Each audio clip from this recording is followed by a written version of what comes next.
अस्सलाम वालेकुम। आज हम बनाएंगे लजीज और क्रीमी गाजर वाली खीर जो जायके में लाजवाब और बहुत कम चीजों से बनेगी। सबसे पहले एक बर्तन में 1 चम्मच देसी घी लें। आप नॉर्मल घी या ऑयल भी ले सकते हैं। घी को मेल्ट करें। आपने बहुत से तरीकों से गाजर वाली खीर बनाई होगी, आज मेरे तरीके से खीर बनाकर देखें, यकीन करें बहुत मजे की बनेगी। हमने इसमें ना खोया डालना है ना ही कोई और एक्स्ट्रा चीज। अब आपने आधा किलो गाजर लेनी है और उसको कद्दूकश कर लेना है। आप कद्दूकश की हुई गाजर को घी में शामिल करें और इसको फ्राई करें। इस बात का ख्याल रखें कि आंच इस टाइम तेज होनी चाहिए। हमें गाजर हल्की आंच पर नहीं पकानी। मुसलसल चम्मच हिलाते रहे, इससे गाजर का कलर एक जैसा रहेगा। गाजर को हमें 3 से 4 मिनट तेज आंच पर पकाना है।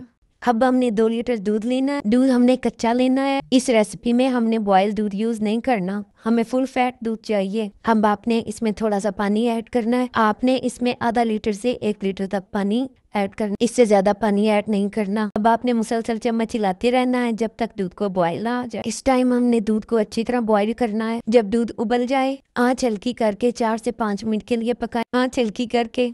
अगर आपको मेरी वीडियो पसंद आ रही है लाइक करें और दोस्तों को शेयर करें और मेरे चैनल टेस्टी बाय अस्मा को सब्सक्राइब करें ताकि आपको मजीद ऐसी मजेदार वीडियोस मिलती रहे। अब आप देख सकते हैं कि मेरे दूध को बॉयल आने हैं और मैंने आंच हल्की कर दी है। अब मैं मजीद इसको 4 से 5 मिनट हल्की आंच पर पकाऊंगी। दूसरी तरफ मैंने 1 कप चावल लिए, उनको अच्छे से साफ किया और 3 से 4 बार पानी से अच्छी तरह वॉश किया। फिर उनको साफ पानी में भिगोकर कम से कम 2 घंटे के लिए रख दिया। आप चाहें तो सारी रात के लिए भी भिगोकर रख सकते हैं। अब उसी पानी में जिसमें हमने चावल भिगोकर रखे हाथों से अच्छी तरह मसल लें। हमने चावल को ग्राइंडर में डालकर ग्राइंड नहीं करने, बल्कि इसी तरह हाथों से थोड़े से मसल कर दूध में ऐड करने हैं। ये नहीं है कि आपने बहुत ज्यादा हाथों से मसलना है, बस 1 से 2 बार हाथ से मसलें और दूध में ऐड कर दें। अब आपने मुसलसल चम्मच हिलाते रहना है जब तक खीर में उबाल ना आ जाए। जब उबाल आ जाए तो आंच हल्की कर दें और 20 से 25 मिनट के लिए हल्की आंच पर पकाएं। आपने वक्फे वक्फे से चम्मच हिलाते रहना। 20-25 मिनट के बाद आपकी खीर इस कंडीशन में आ जाएगी। अब इसमें 1 कप चीनी ऐड करें। साथ ही आप चाहें तो इसमें किशमिश और गरी बादाम काट कर डाल दें।